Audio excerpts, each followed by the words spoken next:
Hi, Clayton. This is Barb. How do you handle maintenance and all that, repairs and whatnot on a property when it's out of state? Appreciate it. How do you handle repairs on a property when it's out of state? Okay, well, number one, you don't. So unless you are, unless this is a job you want to create for yourself, let me just go more broad and talk first of all. Like every property I own, I never see them. I've got teams in my different cities and states that take care of my properties for me. That's why I have a property management team that I vetted that do an amazing job.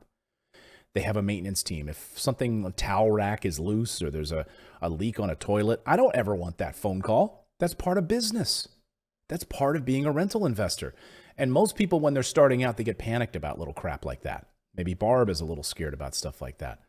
Like, who cares? I want you to picture yourself from owning 50 rental properties, not just one. Do you think, Barb, that you would give a rat's behind about a toilet leaking when you've got 50 rental properties in your portfolio? No, no. Think more successfully than that. Because if you have one property, you might get nervous about that little stuff, right? But pretend, just envision yourself 3 years from now, 4 years from now, where you've got 50 rental properties. Who do you think is going to handle a toilet leak? Is it going to be you, Barb? No, it's not. It's going to be the property management team and their maintenance team. So I frankly couldn't tell you the last time I had a repair on one of my properties.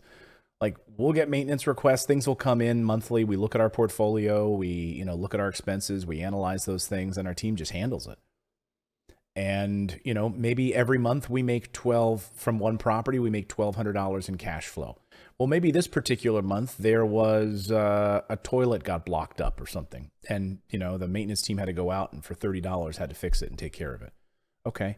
Well, that'll come out of my cash flow. And that's an expense for my business. I don't pay much attention to it. I mean, think about a restaurant running, right? A restaurant is, and someone drops glasses or dishes on the ground and they break, right? And they have to buy more dishes. Like, those are expenses to run a business.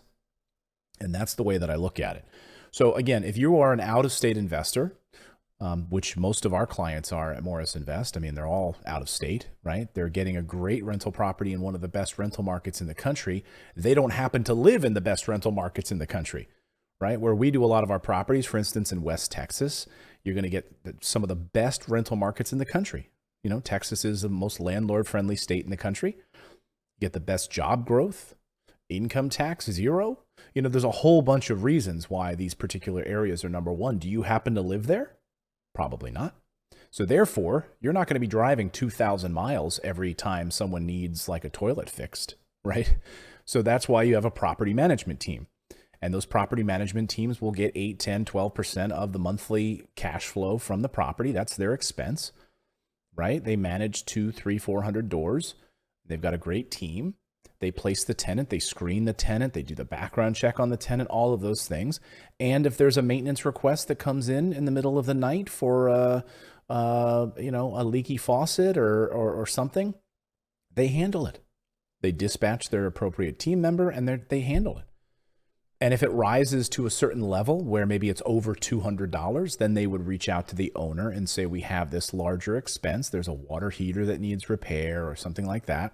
A window that's broken because of a golf ball hitting something, who knows? I'm just making stuff up. Then that might rise to a level where the owner would have to get involved and say, yes, I approve that expense. But for all the little fiddly stuff, don't bother me. Don't call me. $25 repair, $50 repair, do it. It's an expense. So Barb, that's my answer to you. You should not be worrying about these types of expenses.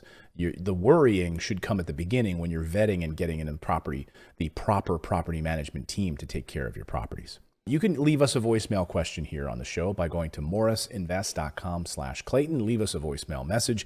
Till then, everyone, go out there, take action, become a real estate investor. I believe it's the number one way to build and preserve wealth. We'll see you next time.